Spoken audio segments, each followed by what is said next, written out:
This podcast is recorded on stolen and unceded Aboriginal land.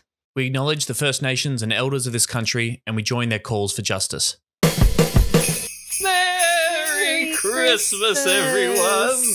Ho, ho, ho. I don't have a hat. You have a hat. Did I ever tell you that I used to dress up as a kid and help give out presents? And there was a local Santa guy who'd come in on a fire truck. I don't know how the fuck he pulled this out, but like for this local community in Horsham, came in to deliver presents, and I used to dress up to help Santa deliver those presents. But of course, it wasn't like an elf or anything. I dressed up as like Zorro and stuff and Robin Hood. What? That doesn't make any sense. That's just confusing. I was a gay boy who loved attention. Fond memories. Yeah, I remember the time we stole a Christmas tree. Like, went out in the middle of the night, had to jump out, and was like some Christmas tree farm. And obviously, Mum's like, "We're not fucking paying for this." Like, all right, get out, girls. We're running and chopping up, getting this Christmas tree, bundling it back to the car. Parody. That's parody. I think that's fine. I think stealing a Christmas tree from someone else's house would be like pretty. Oh intense. yeah, no. Like... Santa, is that you? Run!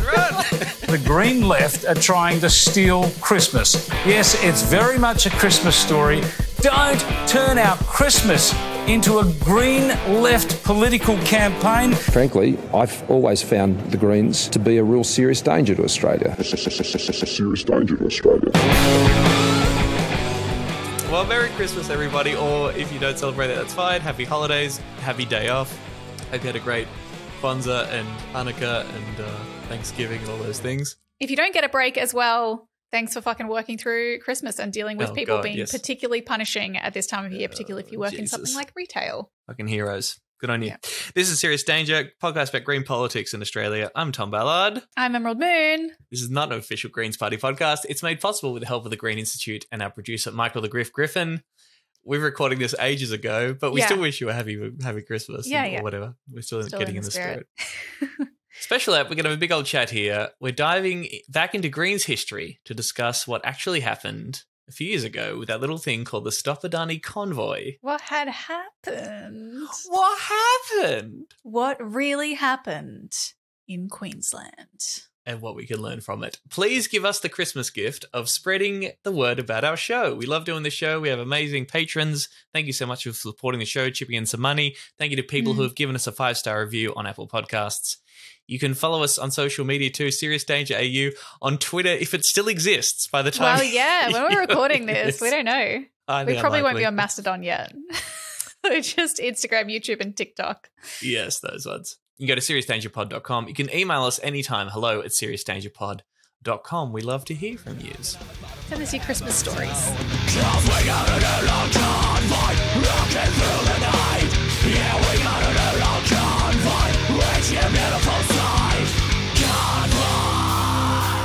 Christmas is a time for giving thanks and reflection, Emerald, to looking back at past triumphs and mistakes and thinking about, what we could have done better, apologising and saying thanks. And ever since we started this show, we had a big brain dump doc of all the ideas of things that we might want to cover, and this came up to mind to me as something I really wanted to talk about. It briefly came up on our John Kadelka Patreon app that people might have heard when on his excuse bingo, the rusted on bingo he has, one of the excuses for everything wrong with Australian politics is that Bob Brown went to Queensland. And we talked about it then. But I think that I think there's value in going over exactly what happened in 2019 with the Stop Adani Convoy, the good, the bad, the ugly, how it's played out since, what we've learned from it, and what people who are passionate about the Greens and climate politics in particular, and just good politics, might be interested in thinking about moving forward. Yeah. So first off, what are your memories of this wonderful moment in Australian politics? Because you were really involved. You were there. You were at the forefront of it all. Yeah, look, speaking of learning and growing, I have shown Tom some embarrassing clips that I suppose we can probably share of me as a little bit. This is not that long ago. This is really kind of a window into the trajectory of my politics developing. I think that my politics really developed over the last few years. And so, yes, I was running as a candidate in 2019 for the seat of Bowman back when Andrew Laming held that seat. And sorry, just remind me. Did you win that election or not? I lost the election. Okay. I lost the election, which is strange because, as I said, it was the climate election. So I don't know how I lost the climate election running for the climate party. Yes. Should we play the clip? I'm here at the Stop Adani rally in Manjin or Brisbane. We're about to march to Adani headquarters and to demand that our politicians in the Liberal and the Labor parties in particular take real action on climate change and commit to stopping Adani.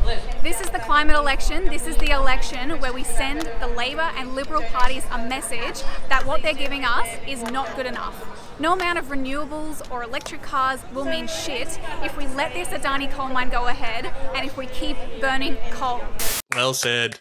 Well said, comrade. And that, my friends, is the moment we won. Wait, did we not? Record scratch. So is that at the event? That's at Brisbane. when the convoy is coming through? Yes. Okay. So that's right. So they came up from, would they come from Canberra? Is that what they? No, from Hobart. Oh, from Hobart. Sorry. Yeah. I forget that it goes down even further. Yeah. All right. And they came all the way up. And then, when they passed through Brisbane, there were like 5,000 people there. There's a massive rally in the city to kind of welcome them. And maybe we can even put in the clip as well. I've got this clip of Bob Brown and a bunch of these people like arriving with their signs and like walking through this kind of this tunnel of supporters, and everyone's clapping and cheering and being like, hey, they're here. The convoy's here. Hey, hey, ho, ho. Adani's mine has got to go. Hey, hey. And there was a bit of a rally. We marched to Adani headquarters, and then I think we like just sent them off, and we were like, enjoy your trip. Tell Adani we said fuck you. And we thought no more of it. Yes. The problem solved. Yeah. All right. Well, let's just lay out a bit of the context here, I think. I mean, first of all, this is how the Bob Brown Foundation sums up what the Adani Convoy was. In 2019, the Bob Brown Foundation led thousands of people on a 5,000-kilometre citizens convoy to stop Adani's monstrous coal mine and save planet Earth. Whoa. That's epic. A mass community action of defiance and hope. Mm-hmm. Okay, so the Stop Adani, that campaign had been going since about 2016. According to their website, they started getting active around 2016. Of course, the Adani Carmichael coal mine had been talked about in politics for quite a while at that point. It was sort of, I think, hit the headlines 2015, 2016 kind of thing. Yeah. It was, profoundly unpopular, a massive carbon bomb. It was going to be the biggest coal mine in the Southern Hemisphere? Something like that, yeah. And the issue was that it would have opened up the Galilee Basin to coal mining, which had never been explored before, kind of these untapped reserves of coal at a moment when we should not be approving any new coal. And it kind of like laid the groundwork, because if Adani was able to put into place their infrastructure and get their approvals there, then people like Clive Palmer could come in and follow suit. Right. And then also, as part of the campaign, was just sort of how fucking awful Adani is as a company, how dodgy they are, how, is it Guan Adani, the guy in charge of it, or the billionaire at top of it all? Gautam, I think. Gautam, excuse me. A very dodgy fellow for a range of reasons, and was no good. What is Stop Adani was a non-partisan campaign generally that makes up all these 70 community groups that are non-aligned. Is that a fair summary of what it was? Yeah, I think like it's just its own like little community. And then there were local chapters as well. So there would be, for example, like Stop Adani Indooroopilly, even like a suburb of Brisbane. Right. And is that generally grassroots stuff? Is Get Up sort of behind it, or ACTU's kind of involved, or is that kind of... Oh, I don't actually know. I didn't... Right. I actually don't know. Could be. I didn't ever get the impression that they were, but it's possible. Okay. Who knows? Yep. Okay, so in April, May, in the lead up to the May election of 2019, the Bob Brown Foundation leads this convoy. It started in Hobart, I think, travelled to Devonport, went through Melbourne and Sydney, went through Brisbane, as you said, eventually to Clermont in Queensland. It's about a 2,500 kilometre journey all up. But Clermont's about 160 kilometres away from the proposed site of where the Adani Carmichael coal mine was going to be. That's as far north as they went. They then headed back to Canberra for a big old rally with thousands of people with Paul Kelly and Richard Flanagan. Yeah. The estimates sort of really varied. There was a total of 700, I think, something like cars and motorbikes all up. It was led by 5 electric vehicles, of course. Of course. Obviously, Bob Brown is Bob Brown, so he's a big figure of the Greens party, but also Richard Daintree went up there. There was a very strong correlation between, of course, the Greens and this particular convoy. There were all these events. Thousands of people did come out in support along the way, it should be said. But they ran into a bit more trouble when they head further to the north. There were even some dancing flash mobs. I'm not sure. Were you involved in any of those? Oh, no, they didn't. I didn't learn the choreography, I guess. But I mean, yeah, I don't know about dancing. I remember there was sort of like a singing flash mob in Brisbane. Just so moving. So moving. I mean, like, I remember when I heard about this, I heard that this was happening and it was like, this is this really exciting action that is being organised as part of, like Stop Adani. And it kind of sounded exciting and like a good idea at the time because we were like, well, we need to do something fucking big to stop this monstrous coal mine. Yeah. So then, there was a reaction to this particular convoy. And while, you would say there's plenty of love and support, again, nationally, we should keep in mind the national mood is very much opposed to Adani going ahead, but of course there is substantial support for it from people who don't give a fuck about climate change, who think that coal is totally fine, and, more importantly, workers and particular communities in the Galilee Basin that, at the very least, believed, and to a certain extent, you could say, could reasonably expect employment prospects and stuff to come out of this massive mine being opened. Now, we know that Adani regularly overstated exactly how many jobs are going to be guaranteed, and we're very happy to automate as much as possible. There's a Adani document saying we'll happily turn all these jobs into robots as soon as we can because we're all about maximizing profits, of course. But, at least the perception from some of these communities was that the coal mine was going to bring jobs. Is that fair to say? Well, yeah, because when you say overstay, like they massively overstayed the jobs. Like even, I wish I had the numbers in front of me, but I feel as though it was something like initially they're like, 5,000 jobs. And then just quietly they'd be like, we're thinking around like 700 jobs. Like it was that order of, of magnitude that they were bringing it down by. And yet it stuck. It stuck that was the way that people were going to get jobs in that area. I also have a strong memory, and this is where I do think GetUp was involved, is that, the Adani approval was a little bit of an open question, or it looked like it was going to go ahead with the backing of the coalition. But certainly GetUp, I think, was having a lot of wins, letting people know about the $1 billion of public money to create this railway, right? Like publicly funded thing just to help out Adani to make this to transport the coal that came out of the mine and bring it to the port.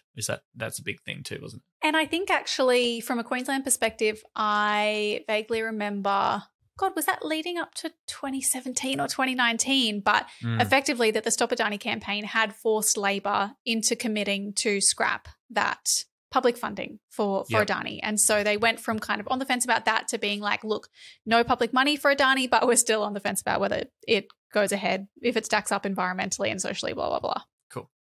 So, and I don't know if you know the answer to this, but is the convoy Bob Brown's idea that then gets sort of tied up with Stop Adani? And obviously people who are passionate about Stop Adani will get on board the convoy, but was it Bob Brown doing this convoy without necessarily getting endorsed by Stop Adani or it being an official Stop Adani event?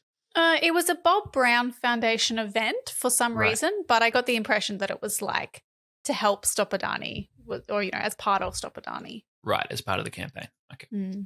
So then, once they head a bit further north than the bloody Mexico of Brisbane and the southeast Queensland, where all the state's wealth and resources and hippies go to, they go a little bit further north. They start getting into coal country, and right-wing politicians and Adani itself and, unions and some workers and ordinary people start to come out against this convoy. They're not very happy about it at all. There were pro-Adani protests. People like Pauline Hanson, Clive Palmer, Matt Canavan, George Christensen were addressing these rallies. They were holding signs saying #Start Adani in green, which I thought was quite clever, actually. So clever, yeah. And #Go Galilee. Let's open up the Galilee Basin. Let's open up to mining. And you heard all these stories coming out about local people who did not like the fact this convoy was coming through their town or what they stood for, refusing them service, and were basically saying, fuck all these people and these greenies coming up from the south telling us what to do and opposing this big mine that, for them at least, is going to mean a lot to them. When did you first start to get a sense that that was happening or that something might have been going a bit not great with this convoy? Oh, I couldn't tell you. It's kind of all a blur, to be honest. That was a very turbulent time in my life. I reckon I probably, only started consolidating it mostly after the election. when everyone had all their little think pieces saying that was the reason that Labour lost. Right. Okay. I mean, it was pretty wild. Like you've got, the CFMEU was joining this protest as well. So you've got unions out there attending rallies with people like Pauline Hanson and Clive Palmer and Matt Canavan addressing them, getting on board, holding, putting resources into the campaign. There were some cute signs. Mr. Brown and Stop Adani protesters, you may have travelled far and wide, but you won't get food inside, said one sign outside a local venue. It's clear. It's polite. Did you hear about the woman who got run over by a horse? I do remember this. I remember that. But yeah, I think it's just, I remember, there being counter protests or there being people that were pissed off, but there wasn't really kind of much political analysis of that. It was just like, well, yeah, of course, like people are going to be opposed to it. It's the election. There are people who want Adani and there are people who don't. Right. But the horse thing was hectic. It was pretty fucking wild. I think it was during a festival organised by local First Nation elders, I believe. I believe it was like quite a culturally significant festival that was trying to be non-partisan, basically just was trying to say, hey, let's not get, this is the people whose lands the coal miners is on, but they wanted to have a festival celebrating water, I believe. Anyway, it was during those festivities that, some guy came charging through on a horse and knocked over a woman. She was like quite badly injured. She was sent to Mackay Hospital for an MRI. She was later released, and I don't think the rider was charged with a list of offences. Mm-hmm. And then a bunch of people were kind of like, yeah, that guy's a legend. The stockman and his stock horse are heroes. And comments on this on social media, like dumbass leftards meddling where they have no idea. Who cares? Who cares that this woman was fucking stomped down by a horse? Yeah. And maybe it's like, maybe we were going to get into this later, but I think it is worth reiterating the cultural impacts of the mine are really significant as well. Like talk about there were the impacts on the climate, obviously with a coal mine this big, which shouldn't be approved. There were the environmental impacts on the black-throated finch, for example, that, potentially there was an avenue to stop it federally there. There's also impacts on the Dungmabula Springs, which is like basically that, Adani's groundwater plan would completely drain the springs. They couldn't really identify where they would be getting their water from to run their mine. And for all intents and purposes, like it was very likely that it would drain these ancient and sacred springs that were very important to the Wangan and Jugalingu people. So that's why water was, I would imagine, a very significant theme. Right. And I think it is worth pointing out that while the Stop Adani movement has effectively fizzled out and is no more, the Wangan and Jugalingu people are still standing their ground. That's, what they're calling the name of their campaign. They have established a camp on their country, like just near the Adani mine site, and continue to blockade it and to perform cultural ceremony there, because it's still like it's a far bigger fucking thing when you've got tens of thousands of years of connection to country that, those springs would very likely be drained by this mine. Yeah, Jesus. So that's the kind of reception that at least the story was, and the points of the things that people would point to as like, clear signs of an ill thought out strategy or some embarrassing moments is when you have these sort of counter protests. You have local, ordinary working class people coming out on the street and sort of saying no good. I will say in the video from the Bob Brown Foundation, there is a moment where they include people giving the electric vehicle the finger as it drives past. I'm like, why have you put this in this promotional video? Bob Brown Convoy. That is so weird. It's very strange. But that's interesting you say that people sort of welcomed or expected the hate. And, it sounds like there weren't too many like physical clashes, and, it sounds like it got a little bit nasty, but wasn't like riots on the streets or anything like that. But do you think that also was part of the general vibe of the 2019 election, which, if people remember, was Labor is definitely going to win. This is the climate election. We're on the right side of history. Of course, Adani's not going to go ahead. People will not stand for this. And, the Greens in particular are going to make a lot of gains, and this is going to be a left-wing election to get rid of a very unpopular, at that time, what people thought was an unpopular Prime Minister in Scott Morrison. Do you think that sort of fed into the perception of and the endorsement of the convoy? Yeah, I think that's right. And I think that, I don't know, I think it was just, it's true that there was far more of a kind of culture war, like, the conversation around climate was, I would say, much more heated then, and it was much more normal for people to be like outright denying climate change even exists, even though this is like a few years ago, right? Yeah. But denying it existed and just actively backing in new coal because that was seen as the only option for new jobs still. Whereas that messaging has absolutely softened now. And that's come from, I would say, from the top and from like the Liberal, from the LNP in particular, softening their messaging, realising that it might be a bit wiser to take a slightly different route. And so they're not backing that in with, as they were, money, resources, every ounce of their being was behind like anti-climate shit that election. Right. It's also the astroturfing of this stuff is pretty wild too, of some of the responses that are coming which Adani out. has form on. Like, Yes, loves it. Hotel owner Kel Appleton, a strident supporter of Adani and denier of climate science. And again, that comes out a lot when you read a bit of this reporting, is that like a lot of the people rocking up at these protests do not think climate change is a thing. Yeah. Citing Peter Ridd, the Great Barrier Reef is fine. So it's not even like jobs. It's like, no, literally the problem that you think is happening is not real. He made headlines for refusing service to anti-Adani protesters and rejects claims Brown's convoy did anything to engage with residents or discuss alternative projects. Appleton denies any direct links to Adani itself, despite his Facebook page, Don't Go Cold on Coal, publishing a high-quality video of the counter-protest, which thanked Adani for providing footage of the event. Yeah, there's been like Adani has done this so many times. They set up fake groups. They have that thing. There was reporting in Crikey about all the fake Facebook profiles or social media profiles that will comment on things being like, go Adani, I can't wait to get a job with Adani. Or even like, I work for Adani in India and it's fantastic. Adani is such a good company. And they're just completely fake profiles with AI generated avatars of people who do not exist. So good.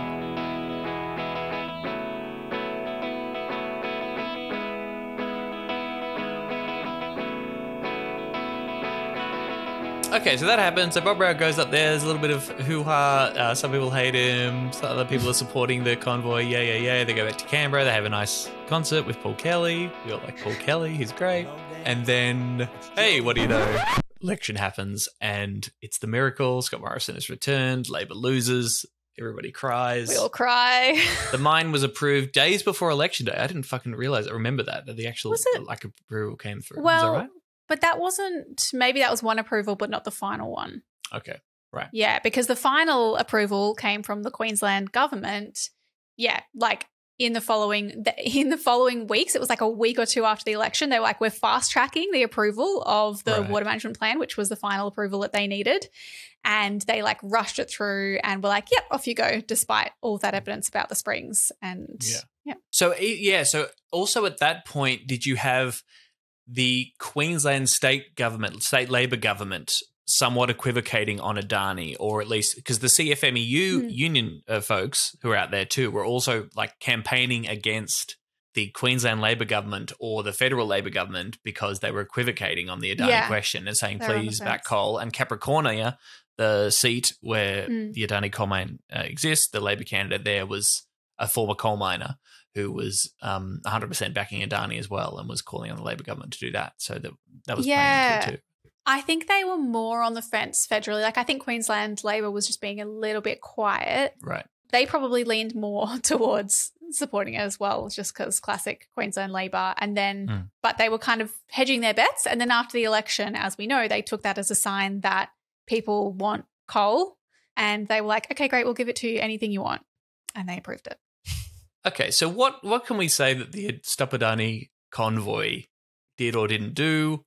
What did it achieve? How do we evaluate this particular move from the Bob Brown Foundation as part of the Stop Adani campaign? How do you feel about it now? Well, do you think that it impacted the election result? I don't know. You don't have a take? I mean, because the take, right, particularly from the like notional centre left a lot of the time, well, even I guess the centre right as well, was that it had helped lose Labor the election. Right.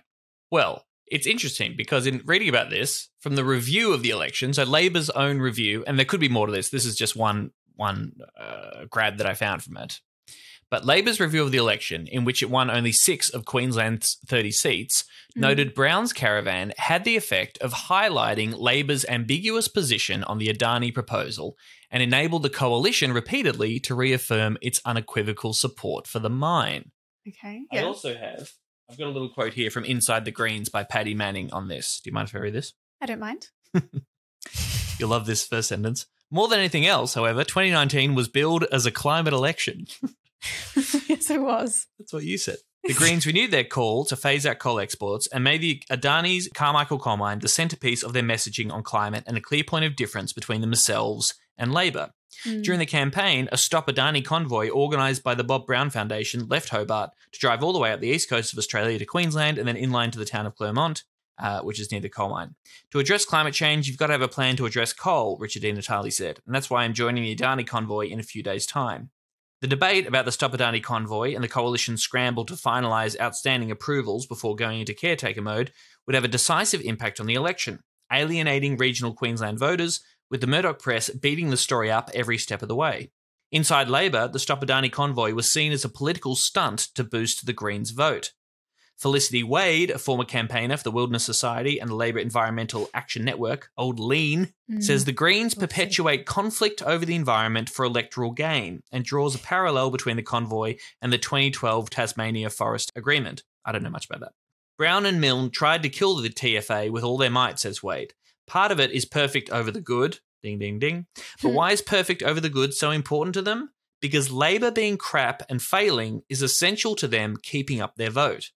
And you see the Green vote collapse when the Tasmanian forest issue is no longer a hot political issue. So why doesn't Labor just not be crap then? Maybe that's the solution. This would be my argument. So, yes, the Greens did highlight the difference between the Greens and Labor on question because we had a very clear position, which is the correct position, which is no new coal and gas. I'm sorry. We actually have to stop that if we're serious about the climate challenge. We've kept that up ever since. We did that in 2022 as well. And I'm sorry if the convoy highlighted your shitty position on this massive issue, but that is really up to you, my friends. And it truly is. I think that looking shady on this and not taking a clear position. I remember we had Bill Shorten on Tonightly in 2018. And I remember asking him about Adani and saying, when you say that you'll approve it if it stacks up environmentally, are you factoring in the climate impact of the mine that will come out of it that will then be burnt? And he could not give a straight answer on that very basic question. Because no, they were just talking about hiding behind our existing legal system around environmental approvals, which they know full well doesn't take account of emissions and climate impacts. And that's exactly what they did in Queensland government. They went ahead and fucking approved it, even though, there was that video I remember of Terry Butler, former member for Griffin, like saying so much. She was at some event and she's like, I really wouldn't like to, I don't want to see Adani go ahead. I don't support the Adani mine either, I've got to say. I mean, fair play to our state. Your party does. Fair play to our state government. They didn't have much discretion. They were using laws that have been amended by the Newman government, but I don't support it. I think, and it won't go ahead. And they kept saying, it'll never go ahead. It'll never be approved. They fucking lied to their supporters and their members. I remember this so clearly. They really, they had really convinced them, it's not going to happen, so don't worry. That's why we're not campaigning against it. That's why we're being so shady and weird, is because it's just not going to happen. And then they fucking approved it. Yeah. For ideological reasons, Malcolm Turnbull is chained to this Adani project that doesn't bear any relationship to commercial reality. Even if the convoy was cringe, even if they didn't consult or make an effort to actually sit down with locals and bring them along with this, which arguably, yes, there was not enough of that at that time. Even if all of that's true, you can't fucking blame that for you losing the election because you didn't have any fucking policies and any position. You didn't give people in those towns any alternative vision, any reason that they should vote for you. Right. And when you got the CFMEU campaigning against you as well, or at least breaking out, at least, you cannot heap all the blame onto the Greens in that particular front. Electorally speaking, just really specifically on the seat of Capricornia, so you had a 13.7% swing against Labor in the seat, 11% swing in the two-party preferred to the LNP. Michelle Landry hung into that, old annals of history lady. There was a 17% swing towards One Nation in 2019 in that same vote, which, of course, through preferences, all those votes will head back to the LNP, and a 0.1% swing towards the Greens, bring us to 5%, there you go. See, that's the thing. Because I mean, we maybe not for a little while, but obviously, like we've spoken on the Greens about this idea that Queensland is conservative and particularly is really conservative on environmental issues. And that's why it was a really bad idea for this convoy to happen to go into Queensland, to bring Southerners into Queensland, and even to talk about climate change in Queensland. And it was Queensland's fault that Labor lost the federal election because they're so conservative and they didn't want to hear about climate change, and so they voted against Labor or something. And it's like, but yeah, they would never actually have looked at the Greens vote in Queensland, which went up. Like we had we re-elected Larissa. We had positive swings in, I would say, most seats across the state from what I recall.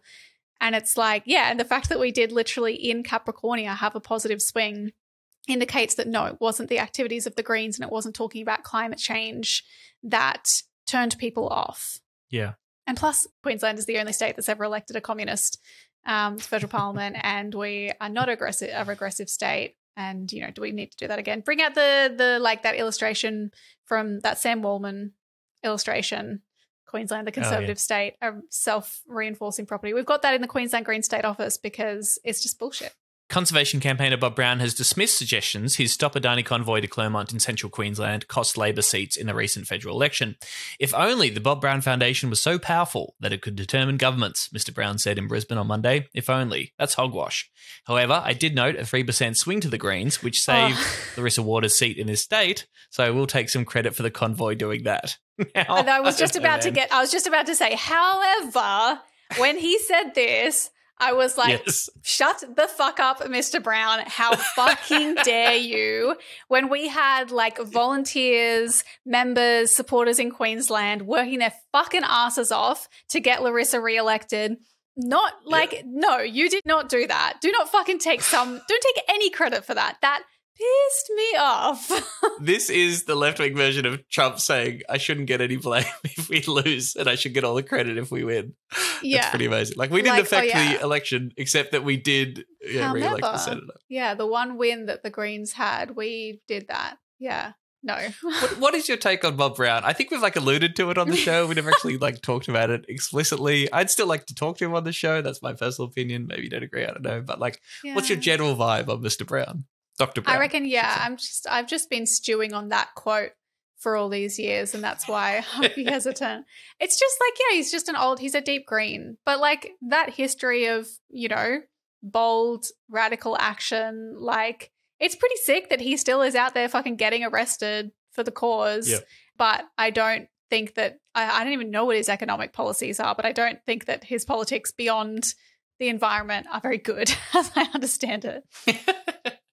Well, he's still, I'd say he'd still be like a social democrat. He's still, in the 90s, he was talking about economic rationalism or neoliberalism. He was sort of pointing at that as the bad thing. Right. Yeah. But, you know, sometimes I feel like, is it things where it leans into anti-populism, like, or even, you know, we need to control the population as a means of protecting the environment. It's just those things that I associate with like the Tasmanian Greens and Bob Brown.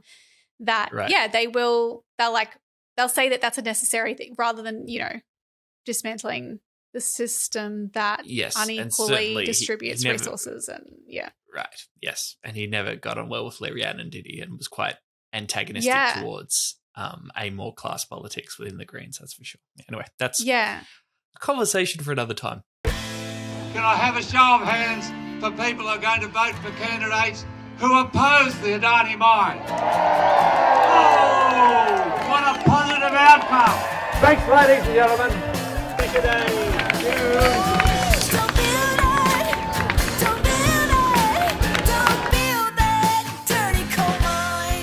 But we touched on some of the critiques there. I think you laid them out pretty clearly there. You know, if we can dismiss some of the terrible bad faith blaming on the convoy for being responsible for every political defeat, and doesn't really stack up once you look at the numbers in terms of the Greens and that convoy being solely responsible for Labor losing those seats in Queensland. But you mentioned, you know, okay, so what are the critiques? What are the things that didn't particularly work from there? The perception of a bunch of Southerners, overwhelmingly people would have assumed are people who live in the city perhaps, or who live pretty relatively comfortable lifestyles, who are materially secure, coming to another part of the country, potentially a place they've never been before in their entire lives, and saying what should happen there and, you know, with the very simple, bold message of stop Adani, there's no room in that slogan for and also have a just transition and make a whole lot of new jobs and make sure everybody's materially secure, with little to no consultation with the people in the local areas affected. Are those sort of the main points we'd say is where the Adani Convoy was not so great? Yeah, and I think that was the main critique of, like, even just the whole climate election thing. I think in Queensland, I remember when I was running as a candidate, the way that we would talk about climate at that time was about an alternative. It was about a just transition. And yeah, the services that we wanted to put in place in those communities and you know, a job guarantee and that sort of thing as we transitioned out of coal and gas. And it's that thing where, yeah, you basically, to come in to a town and say, I want to take this thing away from you and not talk about what the replacement is. I think there's had to be a lot of work to, like, undo that. And organizations, like, I don't know if you've heard of the Next Economy, for example, like, there are organizations that have done a whole lot of work in recent years to, from the ground up, build relationships and trust with workers and unions and communities in, you know, particularly in regional Queensland, and hold, you know, months of forums and workshops and surveys and everything to bring communities along. And now we've got something like Gladstone, which has, you know, what is it, the biggest coal port in the world, or one of the biggest coal ports in the world. And Gladstone Regional Council just released, like, their just transition strategy. They released, like, a full long-term climate transition plan to get out of fossil fuels. So it's like that. Yeah, that work really needed to be done, and I think that was still being figured out, and the Stop Adani Convoy didn't really do that at the time. Yeah, right.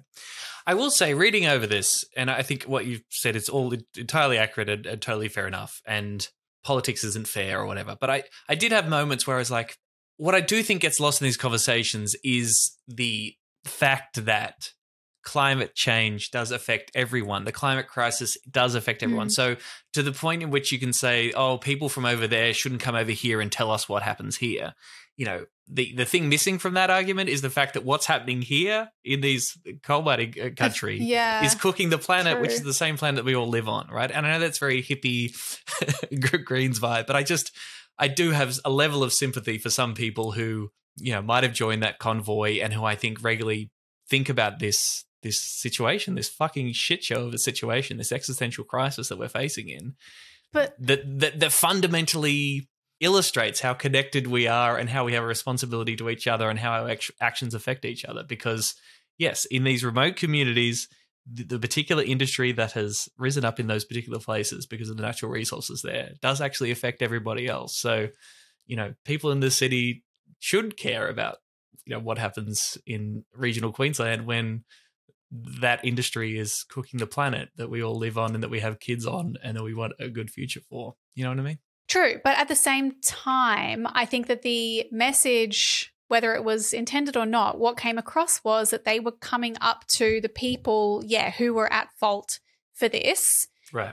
To kind of hold them to account for it. And while, like I said, in Brisbane, for example, they marched to Adani headquarters, but it didn't feel in Clermont like they were going to confront Adani. It felt like they were going to confront the people who would maybe be working for Adani, which we have to acknowledge are not the ones at fault for the climate crisis, right? They're people who just want a fucking job.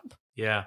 That's a really good point. Yeah, if the whole campaign was centered around Adani headquarters, you'd have a very different situation, hey? Yeah. Yeah, potentially. My other thing is that, you know, even though Stop Adani is a very, you know, simplistic and you know, negative slogan, I suppose, in a way, and, you know, it needs to be followed with, you know, okay, if not Adani, then what? What are we offering? What does a just transition look like? What does the future for these communities look like? It's also just like just stopping these projects is so fucking hard. I mean, look at how hard Stop Adani has worked, and it didn't work, right? The man has gone ahead. And I think of Scarborough now, right? Like the Scarborough gas project, that campaign is say no to Scarborough, okay? And it's just like, again, that has to not happen, because that's another fucking climate bomb that's just insane with the gas reserves they're going to pull out of that project. And yeah, I'm sure there's lots of good things, positive messages that we can say. I think there's a Naomi Klein, you know, no is not enough or whatever, but it's like, I have sympathy again for the perspective that says, first things first, this thing cannot happen because it will fully cook the planet. Yeah, I know, but it's like, but does that does that work? Like, does it work in any way other than direct action as well? I mean, arguably, I think we should say that I don't think the Stop Adani campaign has been a total failure because they were forced to scale down their mine so significantly, like to a really massive extent, because they couldn't fucking, they couldn't get social license. No one wanted to deal with them. Insurers didn't want to insure them. It made their life much harder than it might have been if there was no protests. And I think sent a pretty clear message to anyone who wanted to open up a giant coal mine that it would not be easy for them. Yeah. So that's worthwhile. I think it was 60 million, initially planned to produce 60 million tonnes of coal per year, and funding difficulties have resulted in downsizing to just 10 million tonnes per year. Now, 10 million tonnes, still real bad, but a lot less than 60. It's still really bad. So that's good. Deep in the heart of the forest, there is a magical world. 20th Century Fox invites you to witness the wonder, the music, and the adventure of Fern Gully. Tell me about the Daintree blockade. Yeah, well, I was just, because I think I mentioned this when we spoke about this briefly in the episode with John Kudelka, and we were talking about this. I read this book a little while ago by Bill Wilkie called The Daintree Blockade, The Battle for Australia's Tropical Rainforests, which is a fantastic book. I recommend. It's got lots of cool pictures, and it kind of recounts this protest that in the Daintree in North Queensland in the early 80s. And why it reminds me of this is because way back then, Bob Brown was also caught up in this this kind of outcry, this outrage over Southern environmental protesters coming up to Queensland to meddle with their town's economic development and something that would, increase economic opportunities and jobs, because they were saying it was going to ruin the environment.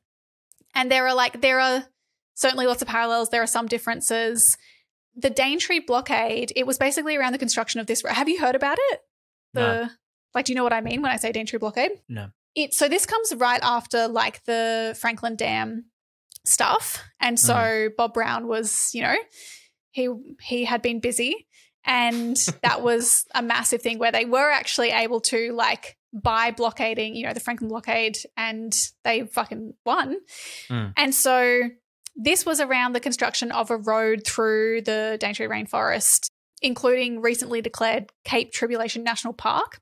There was this missing link between Bloomfield and Cape Tribulation, and you would kind of have to get a ferry around or take this really circuitous other road. So there was no coast road for that missing link.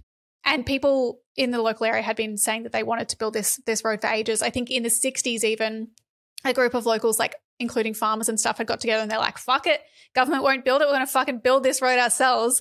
And they literally, had constructed this track, and they got almost all the way through, but then I think it was just there were construction, they couldn't finish it. And so then there was just this kind of half-done dirt track that went almost the whole way for the next, 20 years or so.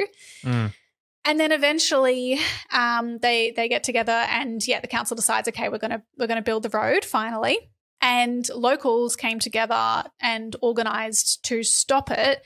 And it was this massive series of campaigns, including blockades in 1983, 1984, because they had come towards the end of 1983. They started building it, and then it's North Queensland, it's wet season. They get rained out. They can't finish it. They come back in 1984 and start again. And it started with this kind of local, this is one of the foundational things of CAFNEC, the Cairns and Far North Environment Centre. Yes, CAFNEC is an organisation that still exists, a local enviro group.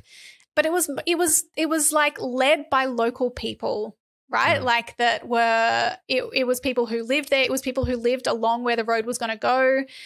It was also people who had kind of moved up for the hippie lifestyle at the time. That's how it started. But then as it escalated, people had to go back to work. The book talks about, people well, we couldn't just stay there the whole time. When it came down to blockading actual bulldozers, they needed people who could literally be there round the clock to stop this from going ahead. And so people started coming up from the southern states. The Nomadic Action Group, or they used to call them the NAGs, from northern New South Wales. My family, the NAGs. So they came up for northern New South Wales, and these are people who had been to the Franklin Dam. These were like, you know, what people might call now professional protesters, that they were like, this is what we do. We all right, now we're going up far north Queensland to stop this fucking road being built. They did stuff like... Get a job. Get a fucking job, hippies. Well, and that's when all the tension started. So they had these really cool blockade tactics. One I really like is they would like dig holes, big holes where the road was going to go in front of the bulldozer and sit in the holes. So they would bury themselves right up to their neck. And there's literally photos of just like all these heads sticking out of the ground, which the bulldozers couldn't get past. And then when they were able to get wedged out of those holes, very dangerous, by the way, like it seems like people were really kind of putting themselves in danger by, you know, crushing their limbs under soil. Anyway, and then they would sit in trees. So they went up trees, like way up high up trees, and there were people who just stayed in trees for days and days and days, and the bulldozers couldn't get past.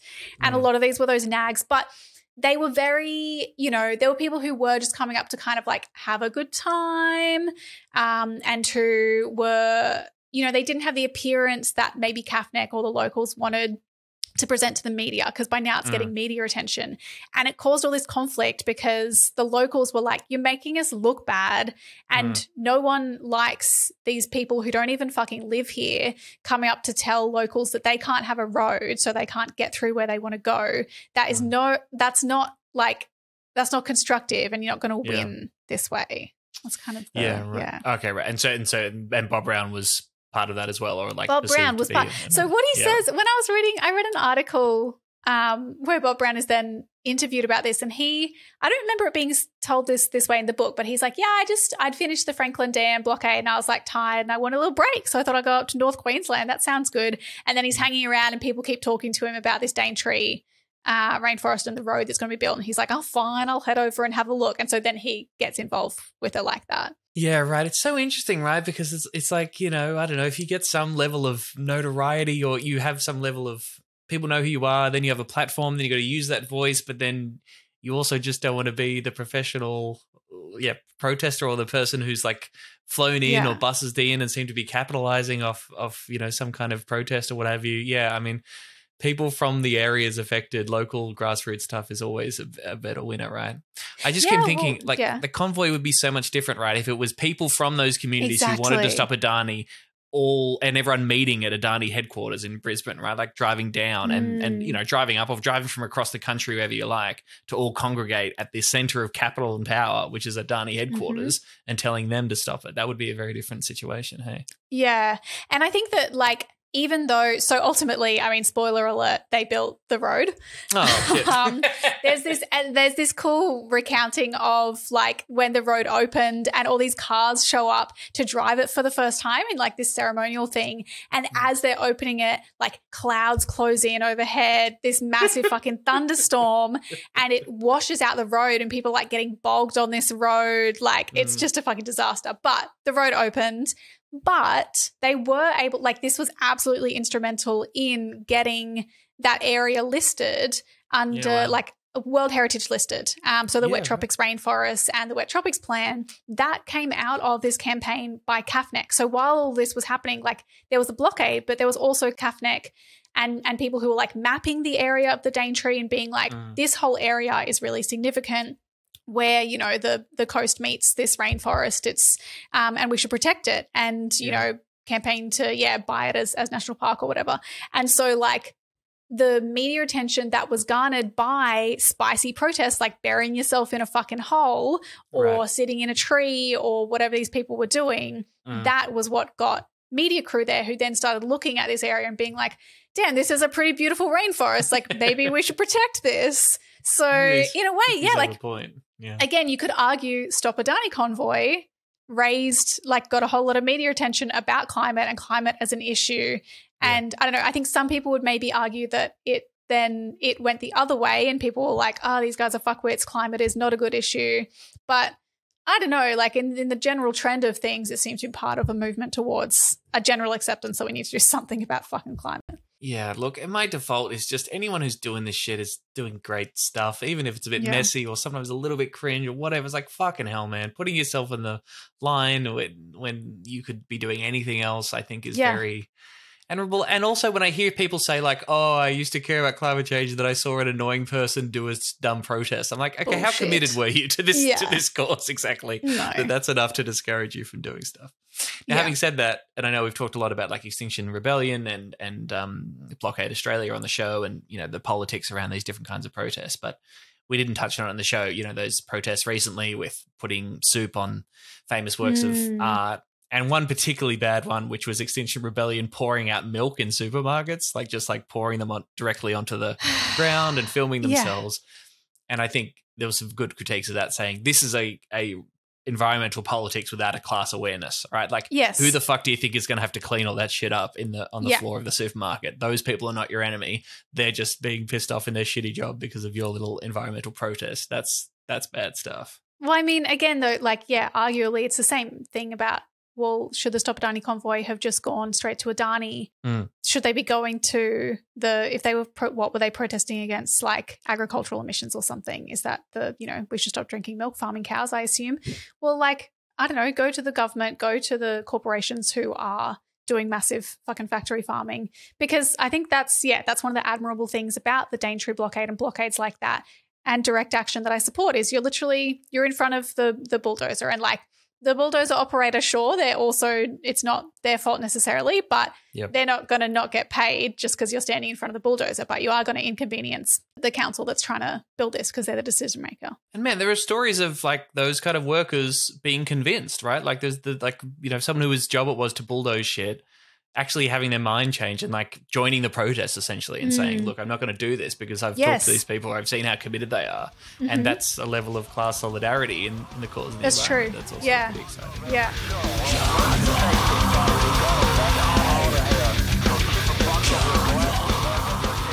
We should leave it there probably. I reckon this has been a really great chat. I'm glad that we got to this. The good people at Flood Media, which is, again, a leftist Brisbane media outfit, Max Chandler-Mather, a bunch of other Greens friends are involved. They did an episode on the Adani Convoy a few years ago talking to Mick Jones, who lives in Capricornia. He was the Greens candidate in 2022. That if you want to hear more about that, could be really, really interesting. A great nugget from that is that apparently during that election, the Labor Party had signs saying, send a coal miner to Canberra. Yeah. But the One Nation candidate was also a coal miner. So it wasn't like specific about which one that we're going for. Lol. But I mean, ultimately they land on, of course, the classic position, which is you should have a door knocking convoy.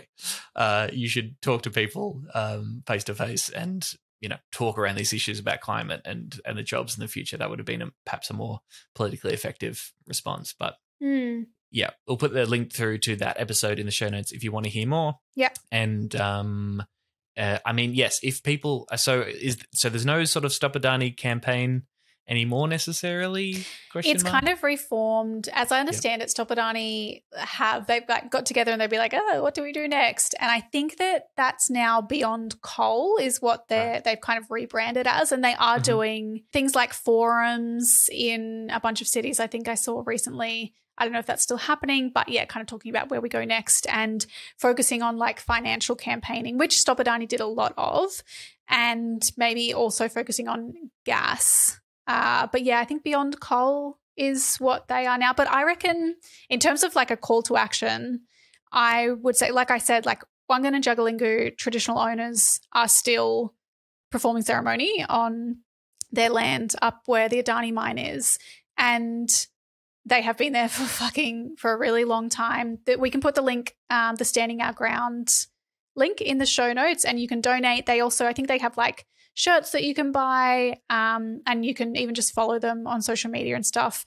If you are really keen, I know some folks who have gone up to camp and like sat with the traditional owners there, just like stayed with them for a few nights and just kind of like, learn about the history of the land and join that camp and that ceremony. So you can even do that. I would obviously just reach out to the folks first and see if they'd be willing to have you. Thanks for this chat, Emerald. Thank you for listening, everyone. We hope you have a good holiday period. I guess we will talk to you in the new year, right? The next episode's going to be in 2023, for fuck's sake. That's right. And Tom, you know what I hope that our listeners got for Christmas? What? Something more than a lump of coal. Good one. It's good, right? Just thought of that. serious danger to Australia.